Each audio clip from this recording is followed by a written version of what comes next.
Welcome to the Gay Buddhist Forum, where teachers from all schools of Buddhism offer their perspectives on the Dharma and its application in modern times, especially for LGBTQI audiences. These talks are offered freely to the world and made possible by appreciative listeners. If you would like to support our efforts to share the Dharma with underserved audiences, please visit gaybuddhist.org. There you can donate, find a list of upcoming speakers, or enjoy many hundreds of these recorded talks dating back to 1996.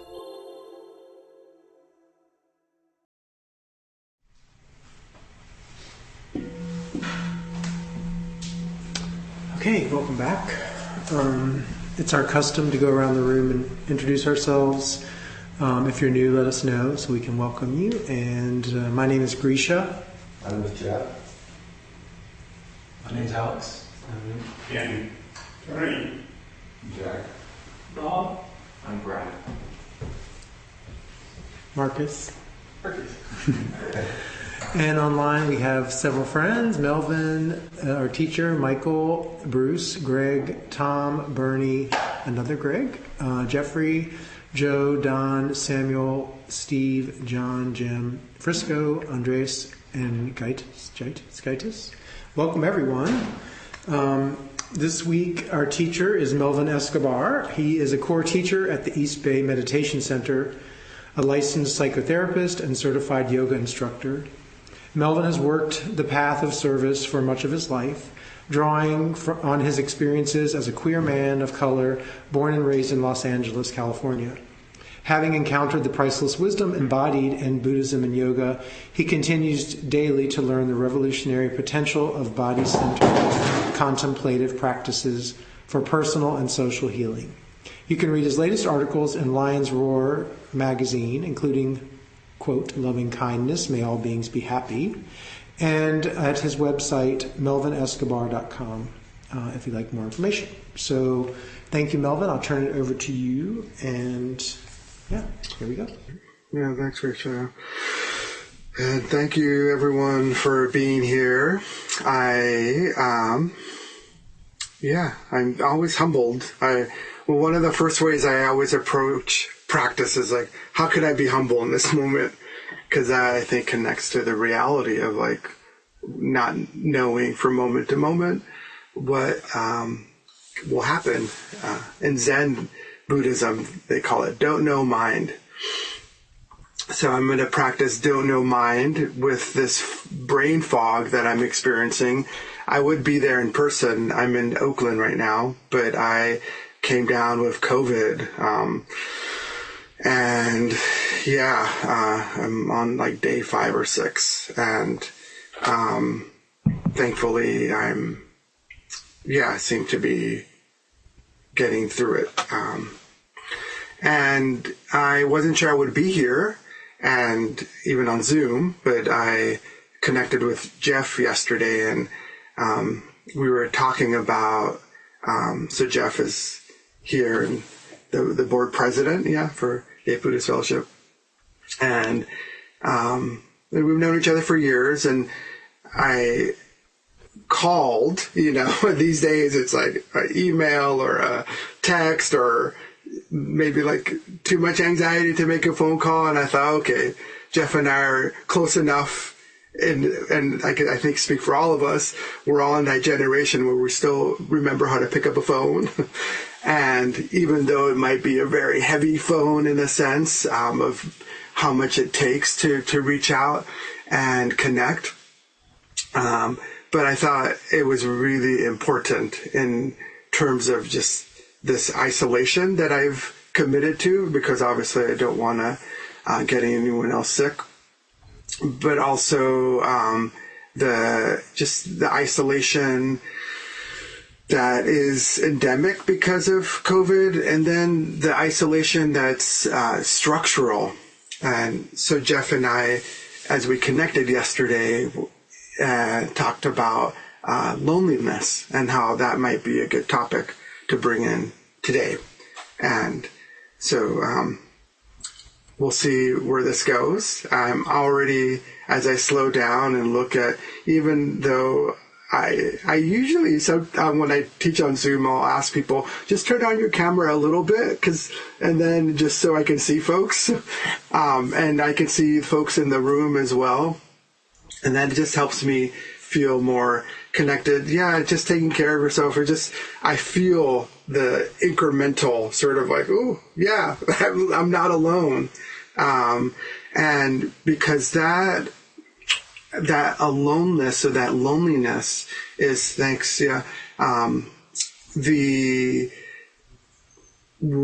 the worst thing for our mental, physical health is isolation. I mean, yeah, I'm speaking with my psychotherapist hat on, and, more and more research, if people want to put on their scientist hats, like, they're pointing to how it's worse than smoking and other things, that when we don't have that social connection, it's bad for our health. And here's one of the paradoxes of our time, is that being with others in different ways, particularly with this respiratory virus, that it could be causes illness, right? It could be quote unquote bad, for our health.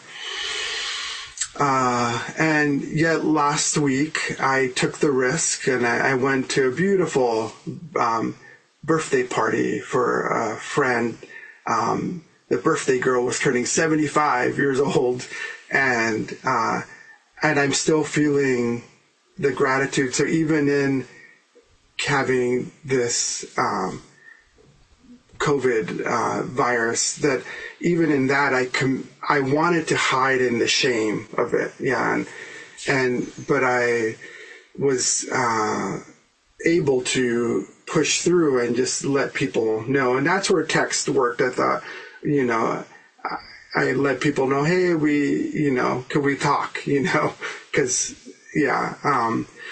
but otherwise, loneliness and isolation is, so that's on the individual level. And I want to talk about like the structural level, because I realize that we live in a culture that, from my estimation, is always selling us like certain things, like, well, if you just did it this way, or if you bought this or that, then you won't suffer, and you're doing it wrong. Because so I always like pointing to the structural pieces of, like, why are we isolated, like, structurally? Like, how has that come to be? And as I was thinking about that, as you may have heard in my bio, I grew up in LA, and I moved up to the San Francisco Bay Area in the 90s.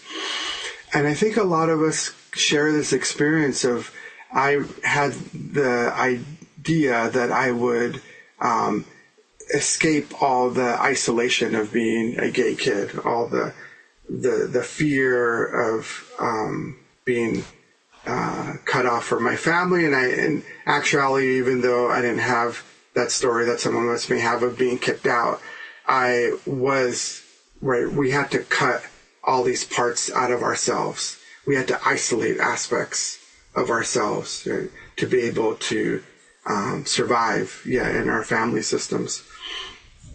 And then coming to the Bay, I thought, oh, I'll connect, and I'll find home and belonging, and that didn't happen in a lot of ways, in the ways that I thought that I would heal those early disconnections, right? Because when we learned, a lot of us, if not all of us, that we were different, because of, I love the word queer for that. I'm glad we've reclaimed that word. That because we knew we were queer, we were different, that we wouldn't belong. And so when I think of structural pieces, I think, so structural on like societal level, and the homophobia, the anti-trans, homo-antagonistic, just those kind of written in the laws and new laws, all those things, right? And so those structural things. And then I think of the structure and how that bleeds into our family structures for most of us, right? And I was thinking of that grief of coming to the Bay, and how that seems to be amplified during Pride Month, yeah? That sense of like still wanting belonging and a sense of community and gay community or acceptance, and that this time of year kind of kicks that up some. And even through this kind of sickness, the dis-ease that I'm experiencing, and that I wanted to and needed to come here, because there's so many of us here that are facing that grief or that discomfort, those woundings, to still come and connect, right? So that's like the opposite of isolation is connection. And so that we're all doing that right now is really healing, even though I am predicting I'm going to be very exhausted after this. But in this moment, I'm so inspired by this particular gay Buddhist fellowship, because I still connect to the late aughts, like 2008, 2009, coming to this group and feeling like it was one of the few places, maybe even like the first place I felt connection amongst other gay men on a spiritual path that are committed to bringing a lot of ourselves, and so I just wanted, so it's a way to give thanks for that in this moment. And then since I've been able, you heard in my bio, I'm a core teacher at East Bay Meditation Center. So we have a thriving queer Tuesday night group that meets, and I've been able to heal that part of me that feels that I don't belong, or even like creating the synapses, to use that kind of neuroscience, or to build the capacity and the worthiness, and the image I have in my head is like kind of the singed kind of connectors that I've been able to sense that I deserve not to belong, that I deserve to belong, that aloneness is a lie, yeah, that we're never really alone, even though that feeling of aloneness I don't ever see going away, right? It's a part of the human condition, a sense of feeling disconnected, and that I point to another structural piece. One thing I love that keeps me coming back to Buddhism and other ways of tapping into, particularly Buddhism teaches about interdependence and interconnection.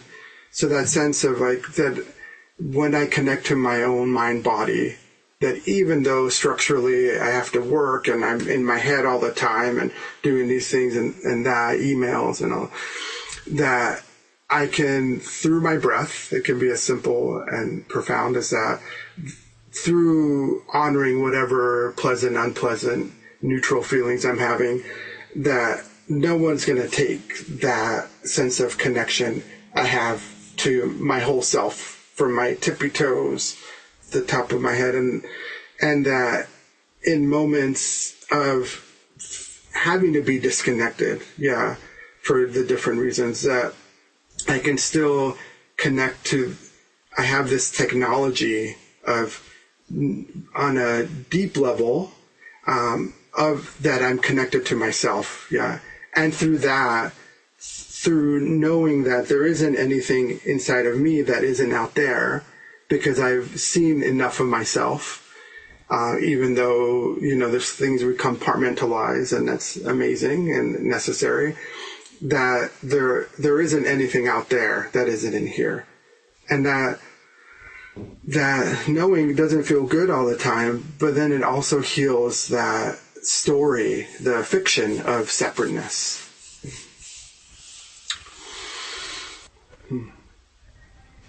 Yeah. I think of all the ways, I'll just point out a couple more structural ways, because I'm talking mainly to cisgender men here, where one way for many of us that we've been isolated from a full expression of our emotions, or we're put into leadership positions and hierarchies that separate us from others, that we're taught that we're the prototype for what a good I don't know, just use the word American is, or and that those are some of the structural pieces that I think it's important to have an intellectual, at least understanding of oh wow, how did I get put into this position, and how there isn't much choice in that, because we have to make a living and that sort of thing. But then where is there choice? Where can I choose to connect to myself, even though we're in the grind of a day job, or in the grind of the full-time job of just surviving in our system, right? That, as many of us have seen, a system that can kind of throw us away if we're not making rich people richer. That's my political statement for the day. But this is all political, actually. I want to hold on to pride being started as a riot, and that anytime we're taking care of ourselves, that's a political act. Yeah. Any time that we are saying I'm a whole person and that I deserve to be and I'm lovable because of it, that's very political. And I want to hold on to that, our history, our political history, because even though, I'll just speak for myself, I'm weary and tired and don't want to think about the reality that our rights can be taken away by a Catholic Supreme Court, and all these things, that the simple act of connecting, reconnecting, remembering, that's actually very foundational to Buddhism. Some of you know the word sati, S-A-T-I. It's usually translated as mindfulness, but another way to translate that is remembering, that every moment that we reconnect to ourselves, that we remember that we're not separate, that is quite revolutionary. Yeah. Right. So yeah, and that word revolutionary, and I find myself wanting to cut out and just let's get to the happy ending of it, but knowing that if we're not approaching it as our whole selves and seeing others as their whole selves, that we'll repeat the same patterns, right? The same disconnections, the same wirings, the same ways we are told that we aren't part of something bigger, right? Yeah, the shortcut for that is when the not being part of something bigger, it's othering, that word othering. And it's the illusion that there is something out there that isn't in here. And so I look out my window now, and that humans are so complicated. So looking to the other aspects of the natural world, since we are part of the natural world, is so essential. And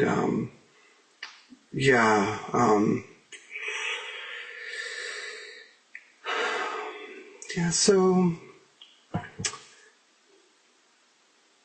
I'm just going to take a breath and connect to the nature of each of us here. This beautiful, divine, fabulous nature that we each embody.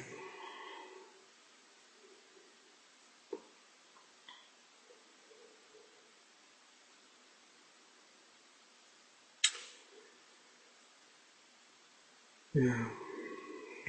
I really appreciate being able to come together, and just to really, congratulate us for the bravery. Because when we come and sit, we, particularly together, I think it's so important to come together because some of these structural things are too heavy for any one of us to carry. And when I'll just speak for myself, get into my head so much, I'm pretty smart and I can see the patterns and connect these dots. I'll get into a narcissism and be like, I know it all, and and I have to be the one to figure out how to dismantle these things and the trap and we fall into, to quote Audre Lorde, our Black queer ancestor, the master's tools will never dismantle the master's house, and really seeing how these master's tools are part of the human condition, and how to set them down and not blame ourselves for when we're being forced to use them, but also how to bring kindness and forgiveness for the times we have used the fictions of separation, or the times we haven't been able to be kind to our own experience, or the times we find ourselves in the patterns of the master and embodying these things that are, again, aren't separate from us, since I brought in Audre Lorde and the racism of it all, one of the things I hear a lot is like, oh, they're a racist, and so that's another way, the dominator culture, oppression, colonizer, all these terms we can use as another way. It's dividing, conquering us. And so when we put the whole weight of an ism, on to one person, that like punishment,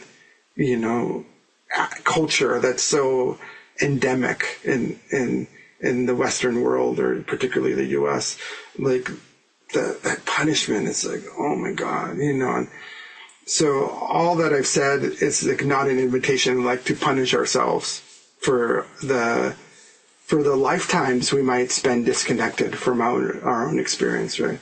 From the times we disconnect from each other, particularly by blaming other people for quote unquote making me feel this way, or blame others to, as a way to just avoid that accountability, or to avoid the grief of like another person not being held accountable for the harms they're causing. But it's not about punishment, but that's another kind of master's tool that we have to really understand, so that in these times where there's so much change, and very concerning change. There's always the change, anicca, that's the Buddhist word of impermanence, that things are changing, and it's beautiful and dynamic. But even in these particularly tenuous times that can we turn to acceptance as opposed to punishment, and how we do that, how we heal that is seeing that in us, seeing how we've internalized that oppression. Yeah. So I want to give folks an opportunity to just connect just for a minute or two in groups of 3, and to share with each other in what ways do we want to be kinder to ourselves, and I want to say this very seriously, in that, and of all the Buddhist scriptures I've read, and I'm not a scholar, I've read a lot though, it's very rare that in Buddhism there's one thing that'll connect you to awakening, to enlightenment. But the one thing is metta, is the kindness, this unstoppable friendliness. And so if you want a gravity to this question, there it is, and a Buddhist rationale for it. Out of all the scripture, there's all these stories and parables, but it's the one thing that I've heard that leads to direct realization. That's like another translation, is this kindness practice. So the invitation, I'm going to put us into groups of 3, and I can't count the number in the room, so either 2s or 3s, and then the invitation is to practice mindful listening, so that you're not planning what you're going to say, but like really taking in what the other person is wishing for, like the ways they're already practicing kindness, and then the ways they hope to. And then usually what we do is like, we say something sarcastic or snarky, if I were, and so just notice that and just try to soften around that. And the reason we come together in Sangha is that we amplify these wholesome qualities. Metta is one of the 4 divine abodes, or they're also called immeasurables. Like the more we practice, the more we have of them, and then they connect us to the infinite. Yeah. And so the practice for the people that are listening is just to, it's actually challenging, to listen and take it in too. That's one of the divine abodes. So there's metta, compassion, mudita. So there's a joy in listening to someone connect to their kindness, and then equanimity, right? So just being present. So I believe we have time for that. So that's very exciting. And then we will come back. So self-timing, just 1 minute, and just take your time as we do this. And I am co-host, so I can do the Zoom magic here, I believe. And I'm going to do that. So it's okay to pass if you're in your practice and you just bow and you want to be in silence. That's totally great. And then, so dropping in the prompt is like, where, I'm adding to this, but there's no right or wrong. Where is it the easiest to practice kindness for yourself? Or where do you want to practice kindness? Or where do you practice kindness today? And, so we'll do that. And I think I'm going to be able to do this. Okay, so it's going to be dyads in the Zoom room, and I'm going to open the rooms, and then just find another person or 2 to connect with, and see you in about 3 minutes. And I'll invite the bell to bring us back. And then the breakout rooms are going to just be zoomed back when I do that. Okay, see you in a bit.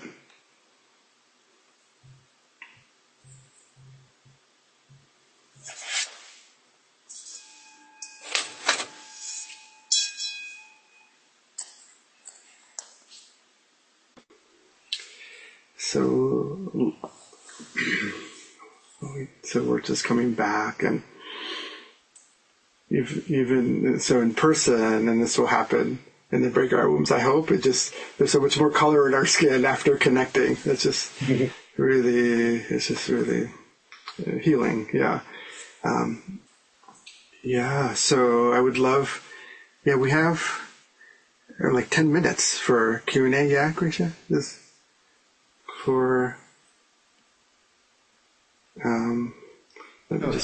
10 minutes. All right. So here come the other folks. All right. So welcoming everyone back. And so we have 9 minutes to just share what came up for you.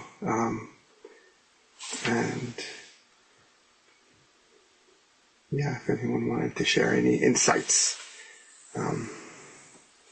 or have any questions. Yeah, so I saw Jeff's hand, but I hear someone unmuted in here too. I thought. But was that your hand, Jeff? And It was, but if somebody wants to talk online, let's hear from them. Okay.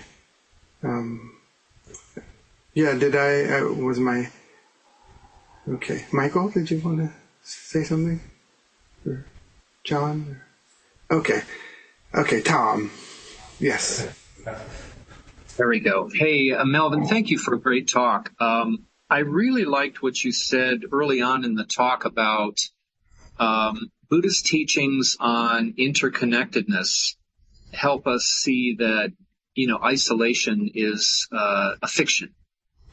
And I'm wondering if there are specific practices that you can think of, that we can use to help us get out of a sense of isolation or realize interconnectedness. Yeah, Tom. Thank you. Yeah. Jeff and I were talking about this. In one word, it's service. This wonderful article I read during my yoga teacher training about fixing, helping, and serving, like the difference between those. Fixing is something's broken, I got to fix it, fine. Helping is like, oh, you can't do it yourself, I got to do it. Yeah. And then service is who's serving who, right? That's the interconnection. And this pointing to the structural, and John and I were talking earlier about being caregivers, and how many of us are caregivers in here. I know, some of us are very directly involved in caregiving, and then taking care of ourselves is caregiving, and then being kind in the world is a caregiver role. And so that sense of service of every moment is that when we commit to ethics and purpose and meaning, that those are and values. Yeah, those are that's service. Yeah, that there isn't any separation. So I have the gift of being able to be a caregiver for my mom. That's and it brings up all this stuff. Yeah, and so the double edge in that is like, where are my limits?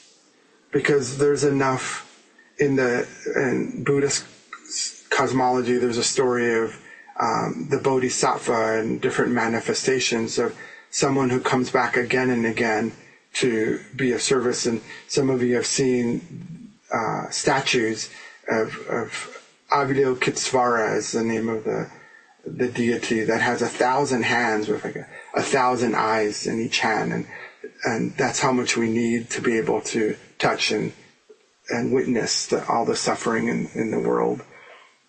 And so Tom, the answer to that is like, it's so personal, like how to touch into that interconnection, and that intention is where it's at. If you're intending inclining your practice, your mind, body, heart to that, is already like, whoa, that's already more than most people do, and then we sprinkle it with this, like, with the kindness. Yeah. And the thing is, once we're already inclining in that direction, these things already arise. If we're already coming with kindness, and then there's compassion to touch the suffering, and then the compassion to be like, oh, that's too much, and then there's the joy and gratitude of like, I'm alive, I can breathe. And, and the equanimity of like, it's not personal, and I'm riding these waves, and then all that comes with those things. So that Tom, I think it could be pretty fun to play with, like that question of like how, and definitely this play, I alluded in the talk to some of those childhood woundings, and the big wound is the art scars, like the ways we've been cut off from our creativity as kids, and that play that's inherent in being creative, and that's creativity is inherent in play, and so I invite you to play with that and have that be your practice. That seems, And then the other part is seeing the barriers to it, which doesn't feel good, but seeing the barriers to like the fictions of disconnection, and that can be painful, and it gets to be an embodied experience when we come together like this. And that's the shortcut, if there is one, and it's 100% essential, to come together like this. Yeah. So thank you for that, Tom. Yeah. Thank you. Yeah. So I'll go into the room, and Jeff, we're gonna. I really appreciate the topic of loneliness. I feel like not only do we as gay kids have a heightened sense of separateness, perhaps I think, I've read, the gay community is considered as an endemic. There's loneliness and feeling of separation. And I asked myself at one point, what is the most painful experience? And it's the feeling of separation. I don't know anything more painful than that. And for me, the antidote is to reach out, literally, like you did yesterday, pick up the phone and dial a number. And so often, when we feel separate and lonely, we're sort of turning in on ourselves instead of reaching out. And so it's sort of a 180. But I really like your systemic view. I would call it, or you would call it, I guess, structural, that it's really, throughout the culture, and that it's always going to be, there's always some inherent amount of separateness, right? But we are really behind that, we're really one, not just connected, but we're one. I would venture to say one awareness, and hopefully loving. Mm-hmm. Yeah, thanks, Jeff. Yeah, and I mean, there's a little pithy thing with the word alone. The etymology actually is all one. So that, and you just reminded me that the reason I think a lot of people are hesitant to reach out is because we're afraid that we won't be able to set a boundary once we are open and vulnerable. As I've been sick this week, it's particularly around illness. And in Buddhism, they're the heavenly messengers. Yeah. And so particularly around illness, people's anxiety gets kicked up, and then it becomes like their stuff, where especially like around death, and then it kicks up people's existential angst and all this stuff, and so that I am getting better at just setting limits, and it's like, no, this is not what I called for, or this is not what I need, or I actually don't have the space right now, and I think particularly with our wounding as gay folks, that it's so life-threatening to not have that community of support, to have, a friend is so precious, and so the sense that we'll be abandoned, that wound gets activated. And but what I've found that it's the ways I blame myself, it's like someone reached out and asked me to do something a couple days ago, and I'm like, I just told you I'm sick.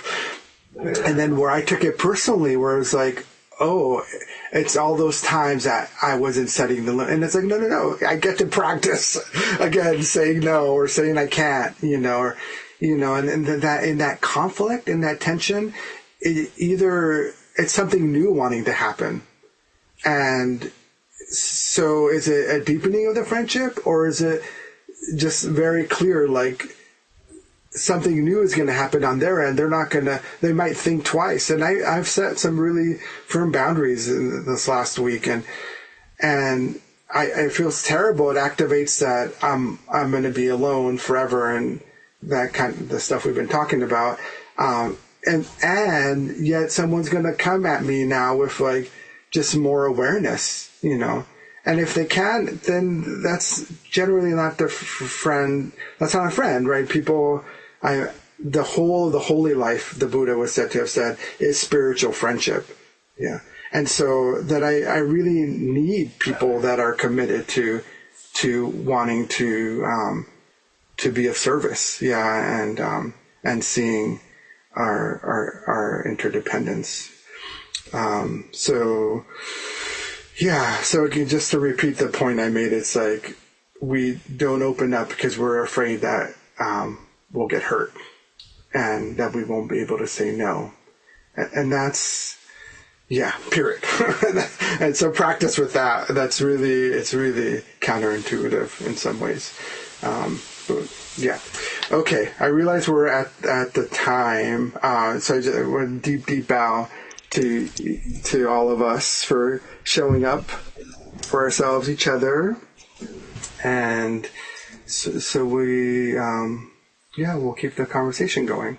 So thank you for your practice. Thank you, Melvin. All right. Well, any announcement from the host? Who's our host tonight? I'm the host today. Please, after, come enjoy the fellowship of the Sangha. There's hot water for tea. There's cookies. When you finish with your cup, you can just put it in the sink and I'll take care of it. At 12:30 at the front door, people gather to go to lunch. Everyone is welcome. On the credenza is a sign-up sheet. And the sign-up sheet is for if you want to be in the GBF directory. So take a look at that. And, Dana. I'll be coming around the Dana Bowl. It's $10 to $20 contribution is great or more. It goes for our speakers. It goes for the newsletter that we send mainly to prison inmates. And, the rent for this beautiful space. I have it all. Speaking of separation and reaching out, if you really want to feel more involved or connected to the Sangha, we do have volunteer positions where we need more folks to help set up the Zoom, host, which happens like maybe at max once a month, right? Let's usually do it 2 months. And various things. So reach out, let us know. We're going to be putting something up on our Google group somewhat soon, and describe what is available and how much time commitment it takes. So thank you. All right. Any other announcements? All right. Well, we would you like to have a dedication of merit, or would you like us to use our standby? I'll do it because every time I've been here, I've always quoted Joni Mitchell, so I can't leave without doing that. So I'm gonna see what comes up. So as many, if not all, give us a second to we get in the circle here. So. Okay, great. And we've got the Zoom monitor in the middle, so we're with you all too. Yes. Beautiful.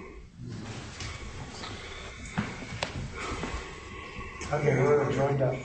Great. So, as we all know, this dedication of merit practice, it's whenever we come together, is a way to honor our interconnection. And so we practice not just for ourselves, but with this deep knowing that as we practice healing, we are changing the structures, the systems. As we heal ourselves, we're healing the world. And period, an exclamation point, and highlight. And so I will end just with this invitation for all of us to be humble as we let the ripples of our love go out. And as Joni Mitchell says, all I really want our love to do is to bring out the best in me and in you. Thank you, thank you, thank you for your practice.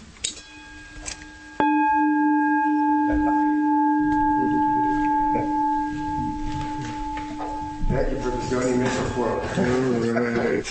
I almost forgot. Oh my goodness. Yeah.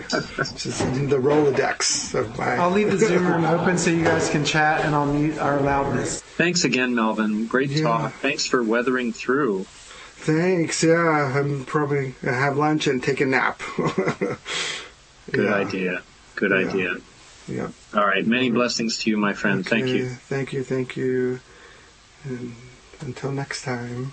Yes. Thank you, Melvin. It was really a good talk. I particularly liked when you talked about coming to the Bay Area, thinking you'd be all connected, and realizing that's not the case, because I've recently done that. So. Okay. Where did you move from, Bruce?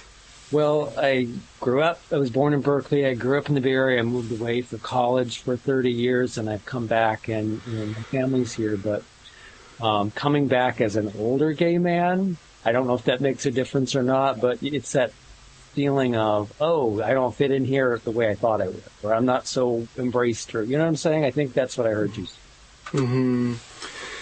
Yeah, sometimes I think a lot of healing is like that I'm recollecting aspects of my younger self, Sometimes, so as you're coming back, I just had the image of like connecting to your younger self, and, and those... but yeah, no, that was one of the isms. Out of all, not to play oppression Olympics, but ageism is like really is at the top of the list of like, wow. Period on that one. People are, and as you know, there's so much. I wouldn't trade it. I wouldn't trade my wisdom for anything, but I wonder those teenager wounds of like, that after leaving you thought, there would be so much, you didn't say this, but that there would be so much, like we would have created this like really steady home, but that it didn't happen, or hasn't happened, or what would that look like, or how do we do that within ourselves, right? And that's the age-old questions of like, how do we create home, and how do we, and just a lot of self-compassion of how much it is to like uproot, right? That's just a lot as well, right? And grieving the home that we thought we had, or we were, So anyways, just all these places to practice, but and so I'm happy for you. Welcome home. Welcome back home. As a born and raised Californian, there's a comfort in that, and a familiarity, and then there's the grief work of like, what was I hoping, and that's how the grief is balanced by gratitude. It's like,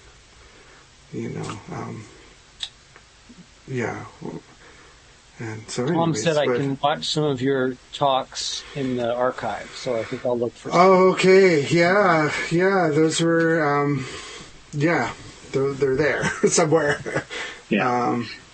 So they're audio only right now on the podcast, but we are getting all of the more recent recordings since COVID up onto YouTube. So they're starting to populate. Somebody else is handling that. So like this one will go up in both forms, audio podcast, video on YouTube. So Nice. Awesome. yeah. Good seeing you guys. All right, you. thank you. Thank you, Tom. Okay, thank you, Bruce. Yeah, so welcome back, and I could just see it's so beautiful here. This is time to be back. Good time to I hope you recover soon. Good. Yeah, I'm hoping I am. I'm gonna go rest now. All right. Thank okay. you.